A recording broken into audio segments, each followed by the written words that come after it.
सुनिए ना अगर वो बोल रहे हैं कि प्रोसेस में अटका हुआ है तो ये उसका दिमाग नहीं है कंप्यूटर चलाने का, सीधी सी बात ठीक है क्योंकि उसमें लॉगिन करने के लिए 5 मिनट ज्यादा नहीं रहेगा। हम आपके साथ हैं वहाँ नोटों करना पड़ेगा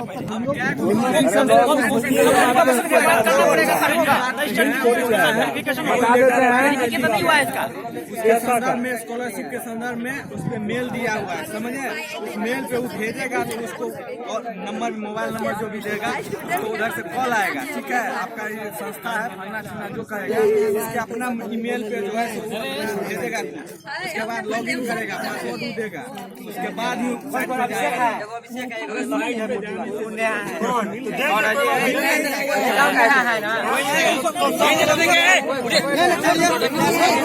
ना